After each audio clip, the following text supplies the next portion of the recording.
감사합니다. 오늘 우리가 읽은 말씀은 이제 초대교회에 복음의 외적인 것을 더 중요시하고 있었던 그때에 사도들이 자신들의 해야 할 본 사명에 대하여 이야기하고, 그리고 또 7 집사를 세워서 교회 일을 맡기고, 그러면서 이 복음 전파에 대한 내용을 기술하고 있습니다.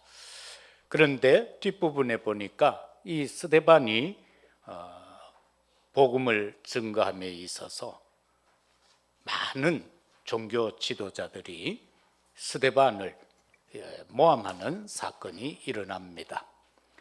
거짓 증인을 세워서 이제 스데반을 모함하고, 그러면서 7장에서 스데반이 원색적인 복음을 전하고, 드디어 말미에 가면은 스데반이 순교를 당하고 그 자리에 바울이 있게 되는 그러한 내용의 말씀이 되겠습니다.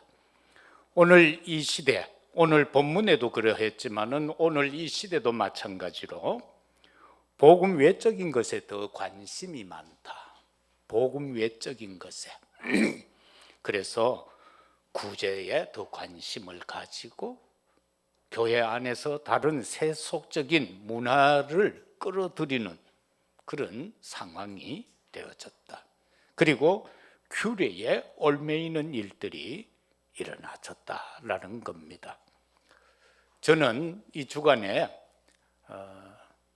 옛날 친구들을 만나서 1박 2일 동안 구롱포에 있는 경북대 인제원에서 1박 2일 동안 수련회를 했어요. 옛날 총신 친구들끼리. 그러면서 밤을 새워 토론을 하고 포럼을 하면서 거기에서 이제 전부 다 70이 다 돼가는 은퇴를 1, 2년 앞둔 친구들이잖아.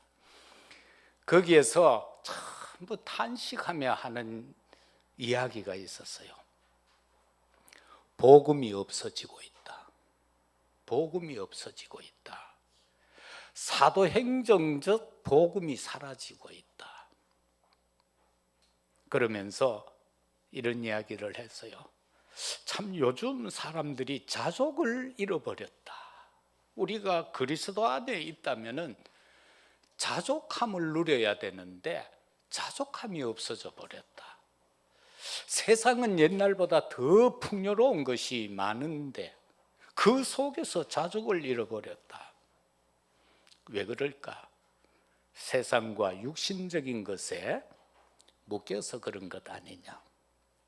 그러면서 더 우리가 함께 애타했던 것은 지금 많은 교회들이 주일 오후 예배도 드리지 않고 수요 예배도 드리지 않고 금요 철야는 더더욱 없고 새벽 기도도 없어져 버리는 상황에 이르렀다. 그래서 한 친구는 이제 올 3월에 노예 때 이제 은퇴를 하는데 후임자를 3사람을 불러다가 선을 받대요. 설교를. 그러고 이제 개별적으로 만나서 면접을 했는데 참 안타까운 것은 모두가 3사람 다 주일 예배밖에 드릴 수 없다라는 거예요. 목회자가. 왜냐? 아이들이 중고등학교 다니고 대학 다니고 돈이 너무 들어서 교회 형편이 안 되니까 사모님도 목사님도 다 직장을 가야 된다. 그런데 그 직장이 다 대구가 아니고 거리가 좀 떨어진 데 있다. 사모는 부산에 근무를 하고 자기도 좀 떨어져 있고. 그래서 주일 예배밖에 드릴 수 없다. 그래서 3사람 다 죄송하다라고 하고 노예에다가 자기가 당분간 설교 목사로 있기로 하고 다시 후임자를 찾기로 했다. 구미에 있는 한 친구는 자기도 이제 물러날 때가 됐는데 나보고 좀 구해달라 이제 그런 이야기도 하면서 참 어떻게 보면은 간만에 친구들을 만나서 지나면서 참 슬펐습니다. 과연 우리가 목회를 이제 40년 이상 목회를 하면서 전부 정리를 해야 되는 이 시점에서 목회자 입에서 이런 이야기가 나오는 것이 맞는가? 참 시대 상황이 오늘날 이러하다는 것을 저와 여러분은 한 번쯤은 고민을 해봐야 될 내용일 듯 싶습니다. 7 집사를 세웠다. 그래서 교회 일만 하라는 게 아닙니다. 복음 전파의 효율성을 위해서 직분자를 세운 겁니다. 사도는 말씀과 기도에 전무하고 직분자는 교회를 돌보고, 그런데 직분자가 교회 일만 하라는 것이 아니라 그 속에서 더 중요한 것은 복음 전파였던 겁니다. 스데반과 빌립 집사를 보세요. 그들은 아무도 가지 않는 곳으로 갔습니다. 노바디의 현장으로 갔다라는 겁니다. 여기에 이 젊은 두 집사가 정말로 주님이 원하는 그 일을 했다는 것 아닙니까? 따라서 오늘 이 시대에도 정말 우리 젊은 청년들은요, 하나님의 교회를 살리기 위해서 생명 걸어야 돼요. 빌립이 그러하였듯이, 스데반이 그러하였듯이, 오늘 여기에 주인공으로 나와 있는 이 스데반은 헬라파 유대인입니다. 그래서 그는 헬라파 회당에서 전도했습니다. 그런데 사람들이 고발합니다. 저는 성전을 부정하고 있다, 율법을 거스르고 있다, 모세를 거스른다라고 고발하기에 사주를 받았습니다. 그런데 우리가 여기서 볼 때에 핍박이 오면은 사람들은 주저합니다. 그러나 핍박은 모든 문을 여는 것입니다. 그리고 사람들은 죽음을 두려워합니다. 죽음은 끝이 아니고 죽음은 시작인 것입니다. 따라서 오늘 여기 스데반이 나중에 보면은 순교를 하는데 과연 누구를 위한 순교인가라는 것을 우리는 생각해야 합니다. 저와 여러분들이 과연 누구를 위한 핍박인가 말입니다. 도대체 어떤 믿음으로 인하여 핍박을 받고 어떤 믿음 때문에 죽음에 이르는가 말입니다. 조금 어려운 이야기가 될 겁니다. 우리의 믿음이라는 것은 하나님의 아들을 믿는 믿음입니다. 오직 예수가 그리스도라는 사실을 믿는 것이 믿음입니다. 그러나 많은 부분에서 잘 믿는다라고 하는 사람일수록 나의 믿음입니다. 나의 믿음입니다. 많은 사람들이 순교하지만은 내 믿음 때문에 순교하는 겁니다. 하나님의 아들을 믿는 믿음 때문에 순교가 아니고. 왜냐하니까 많은 부분에서 지난날 일제시대나 또는 우리가 6.25 동란을 통하여서 많은 성도들이 어려움을 당했습니다. 그런데 그 열매를 보면 압니다. 정말로 하나님을 위하여 죽었다면, 그리스도를 위하여 죽었다면 스데반의 환난으로 인하여 안디옥 교회가 세워진 것 같은 역사가 일어나야 됩니다. 그러나 그러지를 못하고 있다는 것 아닙니까? 스데반은 메시지를 7장에서 합니다. 이스라엘의 구속사를 개괄합니다. 거기에서 많은 믿음의 선조들의 이름을 거명합니다. 아브라함을 거명하고 이삭을, 야곱을 거명합니다. 요셉을 거명하고 있습니다. 모세를 거명하면서 그들의 신앙이 어떻게 발전되어 왔는가를 말하고 있고 그들이 믿는 믿음이 무엇인가를 말하고 있는 겁니다. 바로 신앙의 선조들의 신앙의 본질을 스데반은 설교하고 있었던 것입니다. 그리고 율법의 진짜 의미가 무언가를 말해주고 있습니다. 더 나아가서 그는 복음의 보편성을 말하고 있습니다. 우상의 현장에서 우리를 불러내지 않았느냐, 아브라함을 통해서 그렇게 말합니다. 그리고는 유업을 약속했다라는 겁니다. 저와 여러분들에게도 마찬가지고요. 400년 종살이하던 그 속에서 언약대로, 영원한 언약대로 이끌어내지 않았느냐? 모세를 통해서 출애굽을 시키지 않았느냐? 광야에서 말씀을 주시고 광야에서 장막을 세우고 해서 하나님 중심으로 살아가게 하지 않았느냐? 그리고 말합니다. 복음의 보편성입니다. 하나님은 손으로 지은 집에 거하지 아니한다라고 말입니다. 하늘은 보좌요, 땅은 발등상이다라고 그렇게 말합니다. 성령을 거스르는 자들에 대해서도 말합니다. 이제 너희는 의인을 잡아준 자다. 너희는 살인한 자다. 너희는 천사가 전한 율법을 받고도 지키지 아니하였다라고 스데반은 유대인들을 향하여 지금 외치고 있습니다. 그러면은 복음 막은 거짓 증인들에 대한 내용을 첫째로 보면은 복음을 방해하는 거짓 증인들의 거짓 망대가 있습니다. 8절에서 15절의 내용인데 11절을 통해서 보면은 모함하고 있습니다. 이 스데반이 오직 복음만 전하고 있으니까 그를 모함합니다. 어떻게 해요? 모세와 하나님을 모독했다라고 말입니다. 그는 모세의 율법에 대한 진정성을 말하고 있었고, 천지를 창조하시고 죄악에서 우상 숭배의 그 갈대아 우르에서 아브라함을 이끌어내셨던 그 하나님을 증거하고 있는데, 그들은 모세와 하나님을 스데반이 모독했다라고 모함하고 있습니다. 13절을 통해서 보면은 성경과 율법을 거스렸다라고 또 그렇게 말합니다. 그런가 하면은 14절에서는 나사렛 예수가 규례를 고친다. 그래서 유대인들은 예수님을 안 믿는 거예요. 예수님이 산상보훈에서 말씀하신 그 모든 것을 가지고 이들은 말하기를요, 저 나사렛 예수는 규례를 지금 고치고 있다, 이렇게 말했어요. 우리가 그 팔복장을 통해서 보면 예수님이요, 참된 복이 뭐냐라고 말씀하고 있죠. 심령이 가난한 자는 복이 있나니 천국에 저희 것이다.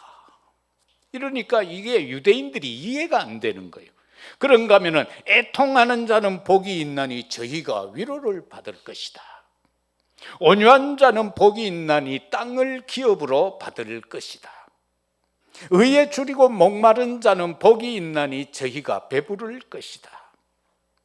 긍휼히 여기는 자는 복이 있나니 저희가 긍휼히 여김을 받을 것이고, 마음이 청결한 자는 복이 있나니 하나님을 볼 것이고, 화평케 하는 자는 복이 있나니 하나님의 아들이라 일컬음을 받을 것이다. 이 예수님이 참 복에 대해서 말할 때에 이것을 유대인들은 깨달을 수가 없었던 내용입니다. 예수님이 기도에 대해서도 말씀할 때에 그들은 그것을 이해하지 못합니다. 예수님은 마태복음 6장 9절에서 13절까지 보면 주님 가르쳐 주신 기도를 말하고 있습니다. 제자들이 어떻게 기도해야 하겠습니까? 라고 할 때 너희는 이렇게 기도하라. 하늘에 계신 우리 아버지여, 이름이 거룩히 여김을 받으시오며, 그렇게 쭉쭉쭉 말씀을 하고 있죠. 그러고 나서 뒤편에 가서 33절에 가서 기도를 정의하기를, 바로 먼저 그의 나라와 그의 의를 구하라. 요즘 그 케이블 TV에 보면은 어떤 중림 한 분이 나와가지고 이래 하는데 보면은요, 한 번씩 가다 깜짝깜짝 놀랄 소리를 하더라고. 기도라는 것은 무엇을 달라고 요구하는 것이 아니다라고 하더라고. 우리 설교를 들어봤던지 그 중림이 그렇게 말하더라고. 기도라는 것은 내가 원하는 것을 달라고 하는 것은 기도가 아니다라고 하더라고. 이 성경을 읽어봤던 것 같아요. 마태복음 6장 33절은 분명히 말씀하잖아요. 너희는 먼저 그의 나라와 그의 의를 구하라. 이게 기도인 겁니다. 우리의 기도는 하나님, 내 옆구리 결립니다. 낫게 해 주옵소서. 이렇게 기도해도 되지만은 그거보다는 하나님의 나라와 영광입니다. 그 속에 모든 것이 들어 있습니다. 그래서 우리가 이것을 보면서 유대인들이 이걸 이해하지 못했구나. 마태복음 7장에서도 보면 삶에 대한 여러 가지가 나오는데요, 이걸 그들은 또 이해를 못해요. 비판하지 말라고 그러잖아. 예수님이 비판을 하지 마라. 왜? 거기에서 예를 듭니다. 너희는 네 눈 속에 있는 들보는 놔두고 왜 형제 눈에 있는 티끌을 빼려고 하느냐. 그게 삶인 거예요. 우리의 삶은 어떠한가 말입니다. 내 들보는 그냥 두고 상대의 티끌을 빼려느냐. 부부도 앉아가 한 분씩 밥 먹다도 다툴 때가 있잖아요. 그때는 내 들보는 제쳐놓고 남편 눈에 보이는 티끌 빼려고 하는 게 다툼이요, 싸움인 겁니다. 전부 거기서 나오는 거예요. 그리고 또 뭡니까? 거기서 기도를 또 말하고 있을 때 구하라, 찾으라, 문을 두드려라, 그렇게 말씀하고 있습니다. 그리고 또 삶을 놓고 말할 때에 너희는 좁은 문으로 들어가라. 넓은 길로 가는 것은 멸망의 길이요, 생명의 길은 좁고 협착하다, 그렇게 말하고 있습니다. 그런가 하면은 마지막에 7장에서는 말하기를 열매로 그 사람을 알 수 있다, 그렇게 말씀하고 있어요. 엉겅기에서 또는 다른 데서 포도를 얻을 수가 없어요. 포도나무에서 포도를 얻을 수 있는 거예요. 엉겅퀴에서는 절대로 얻을 수 없죠. 그래서 우리의 인생에 우리의 믿음의 여정을 달려가서 나중에 나타나는 저 사람 진짜 믿음 좋아, 대구 성교교회 아무개 장로님 참 그분은 멋져라고 하는 것은 그 사람이 죽어봐야 알아요. 죽은 이후에 사람들이 그를 놓고 평가할 때가 진짜 믿음인 겁니다. 아이고 저거 이제 죽었구나, 이가면 안 돼요. 아깝다, 좀 더 살아야 되는데, 저분은 좀 더 살아야 되는데. 바로 이와 같은 열매, 정말로 귀하고 아름다운 풍성한 열매를 맺으셨구나, 이게 되어져야 하는 겁니다. 두 번째는 거짓 증인을 이길 현장 망대의 내용입니다. 3절에서 5절, 7 집사를 세울 때에 거기에서 나온 말씀입니다. 믿음 충만한 자를 세우라는 겁니다. 저와 여러분, 거짓 증인을 이길 수 있는 길은요, 믿음이 충만해야 합니다. 어떤 믿음입니까? 갈라디아 2장 20절의 믿음입니다. 나는 없고 오로지 예수 그리스도만 나타나는 그 믿음입니다. 그 말미에서 뭐라고 말씀합니까? 20절 하반절에 보면은 하나님의 아들을 믿는 믿음이 이렇게 말씀하고 있습니다. 믿음 충만이라는 것은 예수가 그리스도라는 사실을 절대적으로 믿는 것, 그게 바로 믿음 충만인 것입니다. 그런가 하면은 성령 충만한 상태에서 우리는 거짓 증인을 이길 수가 있습니다. 그래야만 우리는 땅끝까지 증인될 수 있습니다. 오직 성령이 너희에게 임하면 너희가 권능을 받고 예루살렘, 유다, 사마리아 땅끝까지 이르러 내 증인이 되리라, 그렇게 말씀합니다. 내가 성령 충만 받아야, 바로 여기에 나와 있는 스데반이 지금 성령 충만하니까 죽음 불사하고 오직 복음만 전하지 않습니까? 큰 무리들이 돌멩이를 들고 지금 자기를 쳐 죽이려고 하는 그 안에 그 상황 속에서도 그는 복음을 전합니다. 오늘 우리가 읽었던 마지막 절에도 보니까 공회 중에 앉은 사람들이 다 스데반을 주목하여 보니 그 얼굴이 천사의 얼굴과 같더라. 천사의 얼굴과 같더라. 그렇게 많은 사람들이 그를 모함하고 있고 어떻게 해서든지 그를 지금 내치려 하고 있는 그 상황에서도 어지간한 믿음의 소유자였으면 불안하고 근심되고 걱정되고 염려될 터인데 그의 얼굴이 천사와 같더라, 그렇게 말씀합니다. 우리 옆에 분 잠깐 한번 볼까요? 천사 같지요? 한번 보세요. 예, 천사 같습니다. 다 웃으시고 바로 그걸 말하는 겁니다. 저와 여러분은 진짜 하나님을 믿는 사람들 아닙니까? 진짜 예수가 그리스도라고 믿고 시인하고 고백하여 오늘 여기까지 온 자들 아닙니까? 그러면은요, 우리는 어떻게 보면 동동구리무 덜 발라도 돼요. 좀 덜 그려도 돼요. 왜? 하나님의 놀라운 은혜의 역사가 여러분 심령 속에서부터 풍겨나기 때문에 사론의 백합화와 같은 그 향기가 내 속 깊은 곳에서부터 우러나기 때문에 저와 여러분은 아름다운 자요 향기로운 자들이 다 되어질 줄로 믿습니다. 그래서 일단 성령 충만 받아라. 세상의 힘으로 사는 것이 아니라 위로부터 내려오는 하나님이 주신 그 힘으로 살아야 우리는 땅끝까지 이르러 증인될 수 있다, 그 말씀인 것입니다. 증인은요 내 소리 하는 거 아니잖아요. 주신 그 은혜를 가지고 말하는 것이죠. 그래서 지혜 충만한 사람이 되라 8절에서 그렇게 말씀하고 있습니다. 지혜 충만해야 칭찬받는 사람이 돼요. 어리석은 사람은 칭찬받을 수가 없어요. 지혜로운 자가 되어야 칭찬받을 수 있습니다. 그 지혜롭다는 것은 뭡니까? 하나님을 바로 안다는 것 아닙니까? 예수님을 바로 안다는 것 아닙니까? 성령의 역사를 안다는 것 아닙니까? 그게 지혜롭다라는 겁니다. 뭐 서울대학 나왔다? 그거는 지식 충만이지 지혜로운 건 아니죠. 지혜롭다면 남에게 원망 불평 소리 안 들어야 돼요. 그죠? 그래서 우리는 정말로 믿음 충만한, 그리고 성령 충만한, 지혜 충만한 우리 모두가 되시기를 주의 이름으로 축복합니다. 마지막으로 생각할 것은 거짓 증인을 넘어설 수 있는 지도자의 영적 상태 또는 전도 제자의 영적 상태. 4절과 7절은 그렇게 말씀합니다. 우리는 오로지 기도하는 일과 말씀 사역에 힘쓰리라, 그렇게 말씀하고 있죠. 그런가 하면은 7절에서는 하나님의 말씀이 점점 왕성하여 예루살렘에 있는 제자의 수가 더 심히 많아지고 허다한 제사장의 무리도 이 도에 복종하니라.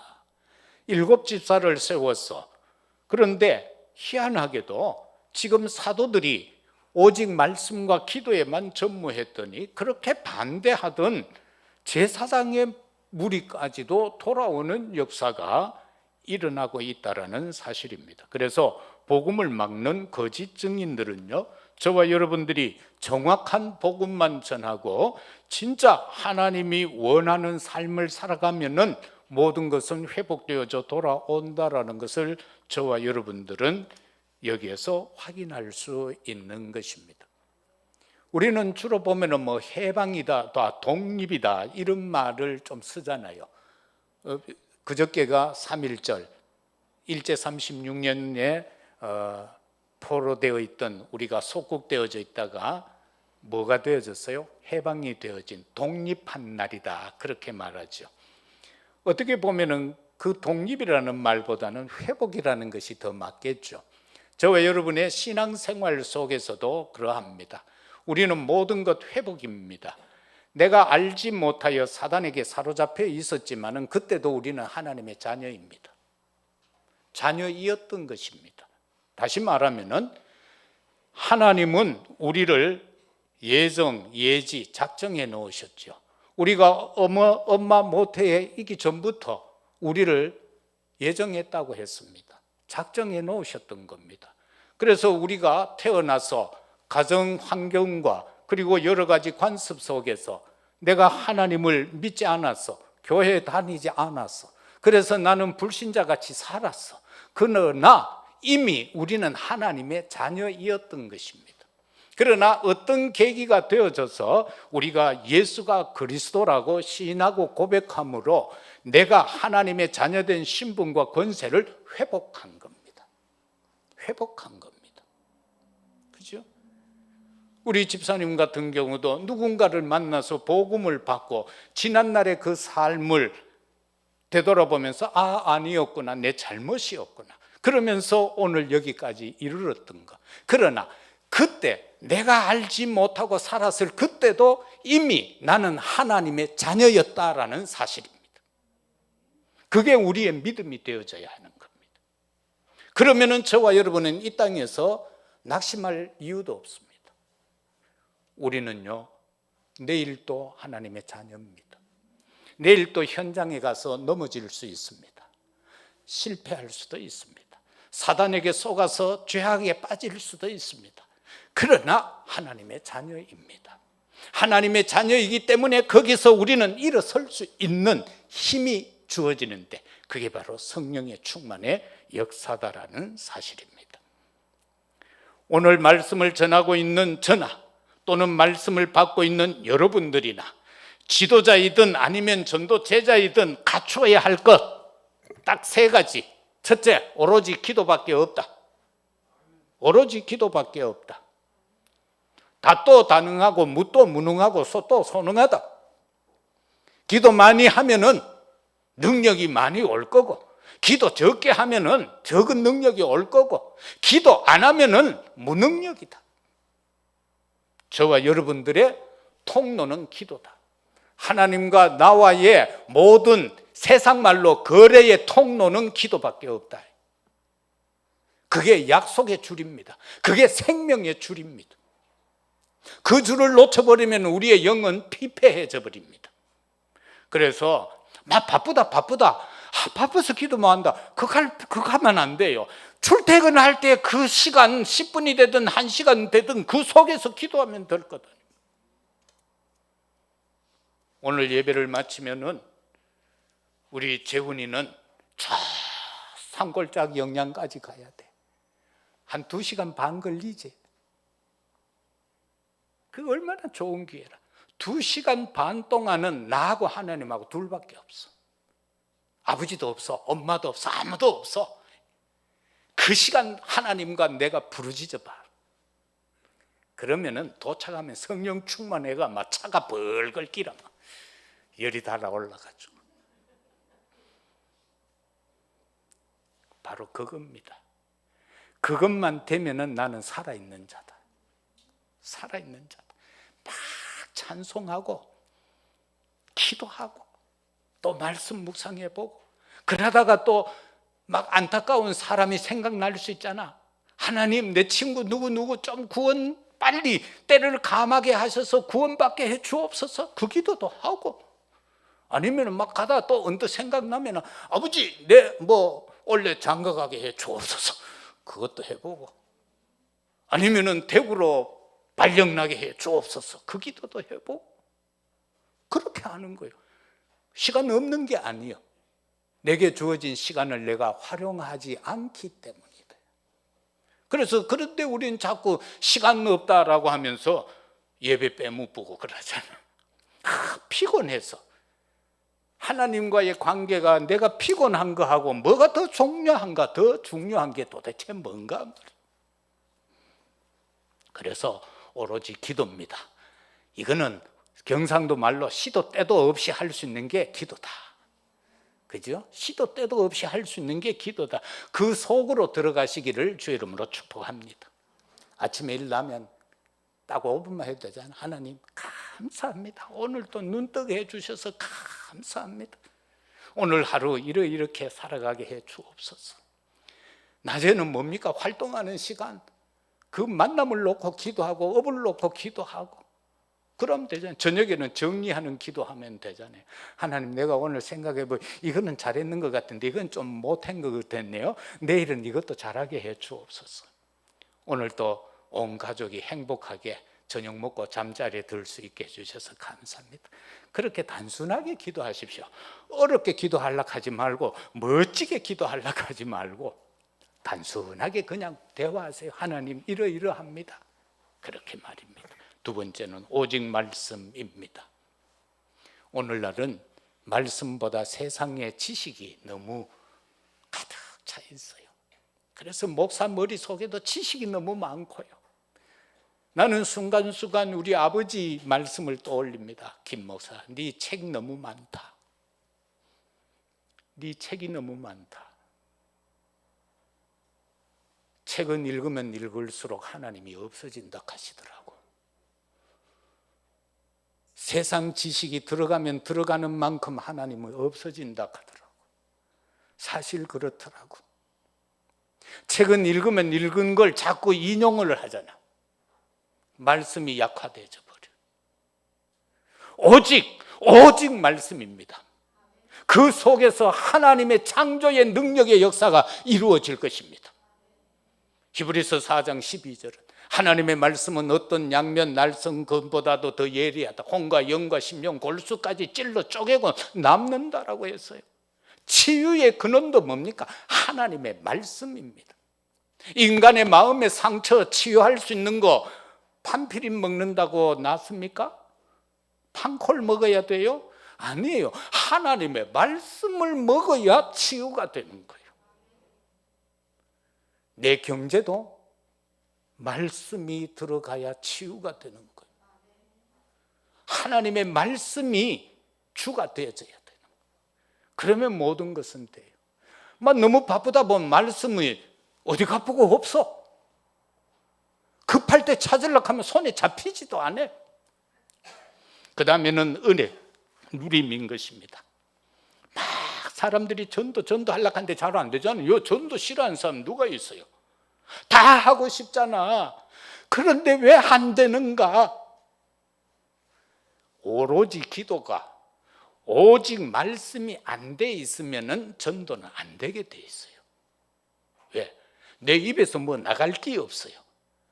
세상적인 육신적인 말 해가지고 세상 사람 살릴 수 있습니까? 아니질 않습니까? 은혜가 누려져야 된다. 그 속에서 구원의 역사는 일어나진다라고 말씀하고 있습니다. 에베소서 2장에 보면은요, 이렇게 말씀하고 있습니다. 2장 1절에서 10절에 보면은 그는 허물과 죄로 죽었던 너희를 살리셨도다. 그때에 너희는 그 가운데 행하여 이 세상 풍조를 따르고 공중의 권세 잡은 자를 따랐으니 곧 지금 불순종의 아들들 가운데에서 역사하는 영이라. 전에는 우리도 다 그 가운데에서 우리 육체의 욕심을 따라 지내고 육체와 마음이 원하는 것을 하여 다른 이들과 같이 본질상 진노의 자녀였다. 긍휼이 풍성하신 하나님이 우리를 사랑하신 그 큰 사랑으로 인하여 허물로 죽은 우리를 그리스도와 함께 살리셨고 너희는 은혜로 구원을 받은 것이라.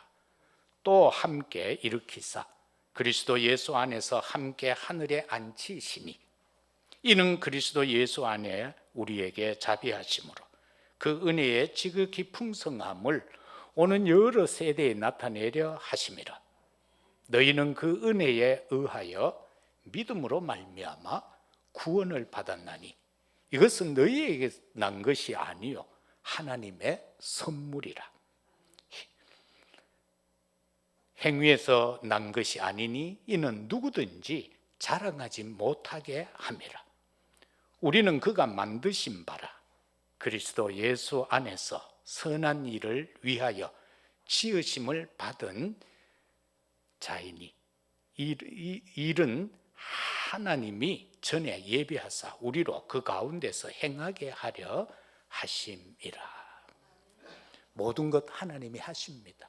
단지 우리는 그 하나님의 능력의 손에, 은혜의 손에, 역사의 손에 잡혀 있을 뿐입니다.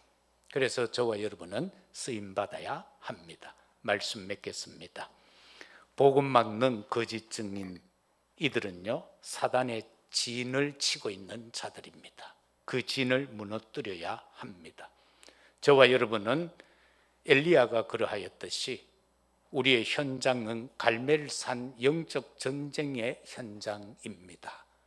그 전투에서 거짓 선지자 850명을 이겼던 것처럼 우리 주변에 있는 모든 거짓된 것들과 싸워 이기시기를 바랍니다. 이사야 60장의 말씀처럼 그리고 나서 우리가 할 수 있는 것은 하나님이 주신 능력과 은혜, 오직 기도, 말씀, 은혜 누림을 통하여 일어나 빛을 발하면 될 것입니다. 그러면은 우리는 승리합니다. 오늘도 우리 주변에는 복음을 막는 거짓 증인들이 너무나도 많습니다. 우리는 그 모든 것을 이기고 현장에서 하나님께 영광을 돌리고 생명 살리는 일에 쓰임받는 우리 모두가 되시기를 예수 그리스도 이름으로 축복합니다. 아버지 하나님 참으로 감사합니다. 7 집사가 세워졌고 사도들은 말씀과 기도에 전무하며 하나님의 은혜의 역사를 기다렸습니다. 일곱 집사는 믿음과 성령과 지혜가 충만한 자들로 세우라고 했습니다. 오늘 여기 있는 우리 모두가 이 은혜 안에 거하게 해주셔서 참으로 감사합니다. 우리의 삶의 현장에는 복음 막는 거짓 증인들이 너무나도 많습니다. 그들과 영적으로 준비하여 능히 싸워 이길 수 있도록 믿음, 성령, 지혜로 충만케 하옵소서. 기도로 무장되고 말씀으로 무장되고